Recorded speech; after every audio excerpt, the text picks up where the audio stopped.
Assalamualaikum anak-anak. Bagaimana kabarnya hari ini? Semoga senantiasa dalam keadaan sehat ya. Baik, sekarang kita akan belajar mata pelajaran PAI dan Budi Pekerti. Mohon diperhatikan dengan baik ya. Oke, kita mulai ya. Masih ingat pelajaran kita minggu lalu? Ya, minggu lalu kita membahas tentang kehadiran Islam mendamaikan bumi Nusantara, tepatnya yaitu tentang alur masuknya Islam ke Nusantara dan cara-cara masuknya Islam ke Nusantara. Pada bagian ini, kita akan membahas mengenai kerajaan-kerajaan Islam di Nusantara. Lalu, kerajaan-kerajaan Islam apa aja sih yang ada di Indonesia itu? Di Pulau Sumatera, ada Kerajaan Samudra Pasai dan Kerajaan Aceh. Kemudian, di Pulau Jawa ada Kerajaan Demak, Kerajaan Pajang, dan Kerajaan Mataram Islam. Kemudian, di Pulau Kalimantan ada Kerajaan Banjar. Di Pulau Sulawesi ada Kerajaan Gowatalo, dan yang terakhir di Pulau Maluku ada Kerajaan Ternate Tidore.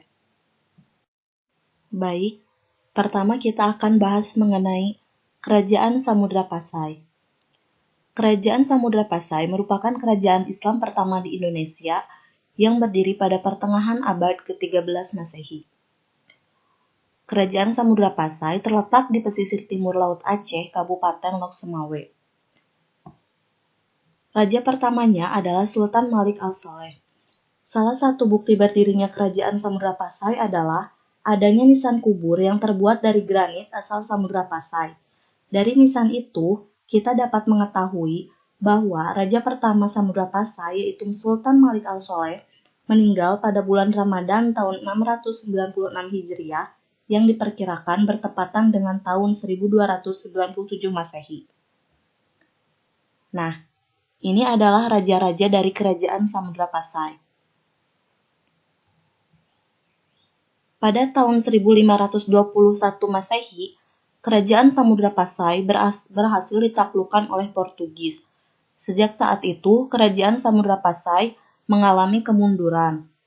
Dan akhirnya pada tahun 1524 Masehi, Kerajaan Samudra Pasai berada di bawah kekuasaan Kerajaan Aceh. Yang selanjutnya adalah Kerajaan Aceh. Kerajaan Aceh berdiri pada abad ke-17 Masehi dengan raja pertamanya yaitu Sultan Ali Mughayat-Shah. Kerajaan Aceh mengalami masa kejayaan atau puncak kejayaan pada masa Sultan Iskandar Muda yang mampu meluaskan wilayah sampai ke Malaysia. Kemudian, Kerajaan Aceh mengalami kemunduran sejak Sultan Iskandar Muda wafat pada tahun 1636 Masehi dan digantikan oleh menantunya yaitu Sultan Iskandar Tsani pada tahun 1636 Masehi sampai 1641 Masehi. Masa pemerintahan Sultan Iskandar Tsani tidak berlangsung lama karena ia tidak memiliki kepribadian dan kecakapan yang kuat seperti Sultan Iskandar Muda. Kemudian digantikan oleh permaisurinya sendiri yaitu putri Sultan Iskandar Muda yang bernama Syafi'atuddin. Sejak Sultan Iskandar Muda wafat, Aceh terus mengalami kemunduran. Yang selanjutnya adalah Kerajaan Demak. Kerajaan Demak merupakan kerajaan Islam pertama yang terletak di Pulau Jawa. Kerajaan Demak terletak di Demak yaitu di Jawa Tengah. Berdiri pada tahun 1478 Masehi dan Raden Fatah sebagai raja pertamanya, lalu Ki Wanapala sebagai patih. Kerajaan Demak berakhir pada tahun 1568 Masehi. Lalu pusat pemerintahannya dipindahkan ke Pajang oleh Jaka Tingkir dan didirikanlah Kerajaan Pajang. Yang selanjutnya adalah Kerajaan Pajang. Raja pertamanya adalah Jaka Tingkir yang memiliki gelar Sultan Hadiwijaya. Kerajaan Pajang merupakan penerus dari Kerajaan Demak. Saat Sultan Hadiwijaya berkuasa, Ki Ageng Pemanahan diangkat menjadi bupati di Mataram sebagai imbalan atas keberhasilannya menumpas Arya Panangsang. Dan Sutawijaya, anak dari Ki Ageng Pemanahan, diangkat menjadi anak oleh Sultan Hadiwijaya. Sutawijaya menjadi Bupati Mataram setelah Ki Ageng wafat pada tahun 1575 Masehi. Ternyata, Sutawijaya tidak puas hanya menjadi bupati saja. Kemudian ia melakukan penyerangan kepada Kerajaan Pajang yang mengakibatkan adanya peperangan. Saat peperangan itu terjadi, Kerajaan Pajang mengalami kekalahan. Pada akhirnya, Sutawijaya memindahkan pusat pemerintahan ke Mataram, kemudian berdirilah Kerajaan Mataram. Selanjutnya adalah Kerajaan Mataram. Kerajaan Mataram Islam ini berdiri pada tahun 1586 Masehi. Raja pertamanya adalah Sutawijaya yang memiliki gelar Senapati Ingalaga, artinya panglima perang dan ulama pengatur kehidupan beragama. Pusat kerajaannya yaitu di Kota Gede, sebelah tenggara Yogyakarta. Pada masa Sultan Agung Hanyakrokusumo, Kerajaan Mataram Islam mengalami puncak kejayaan. Ini adalah prestasi-prestasi pada masa Sultan Agung Hanyakrokusumo. Yang pertama, adanya perluasan wilayah hingga ke Jawa dan Madura, kecuali Banten dan Batavia, kemudian perluasan ke Palembang, Jambi, dan Banjarmasin. Yang kedua adalah mengatur dan mengawasi wilayah secara langsung dari pusat pemerintahannya, yaitu Kota Gede. Yang ketiga adalah kegiatan ekonomi agraris dan maritim, sehingga kegiatan perekonomian pada masa ini mengalami kemajuan yang sangat pesat. Yang keempat adalah melakukan mobilisasi militer secara besar-besaran, yang mengakibatkan Kerajaan Mataram Islam memiliki pasukan militer yang sangat tangguh. Yang kelima adalah mengubah perhitungan Jawa Hindu, yaitu Saka, dengan tahun Islam, yaitu Hijriah. Yang keenam, pada masa Sultan Agung Hanyakrokusumo berhasil menyusun karya sastra yang cukup terkenal, yaitu Sastra Gending dan Kitab Suluk. Dan yang terakhir adalah menyusun kitab undang-undang baru yang merupakan perpaduan dari hukum Islam dengan adat istiadat Jawa yang disebut Surya Alam. Kerajaan Islam yang selanjutnya adalah Kerajaan Banjar yang terletak di Kalimantan Selatan yang berdiri pada tahun 1526 Masehi dengan raja pertamanya yaitu Sultan Suryansyah atau yang memiliki gelar Raden Samudra. Pusat kerajaannya terletak di Kuin Utara, yaitu yang sekarang adalah Banjarmasin. Kemudian berpindah ke Martapura setelah terjadinya pengrusakan Kuin Utara oleh Belanda. Wilayah kekuasaannya hampir mencakup seluruh pulau Kalimantan. Kerajaan Banjar ini runtuh pada saat berakhirnya Perang Banjar pada tahun 1905 Masehi. Perang Banjar adalah perang dalam melawan Belanda. Raja terakhirnya adalah Sultan Muhammad Seman yang wafat pada saat melakukan pertempuran dengan Belanda di Puruk Cahu.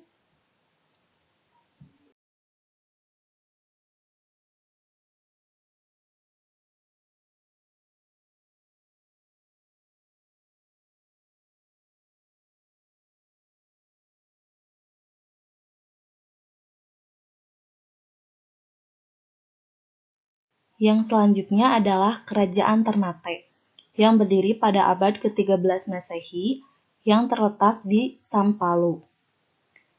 Kerajaan Ternate memiliki hasil rempah-rempah yang banyak, sehingga banyak dari bangsa Portugis, Spanyol, dan Belanda yang datang ke Ternate untuk mencari rempah-rempah. Raja di Maluku yang pertama kali memeluk Islam adalah Raja Ternate, yaitu Gapi Baguna atau yang dikenal dengan Sultan Marhum. Berikut adalah nama raja-raja di Kerajaan Ternate.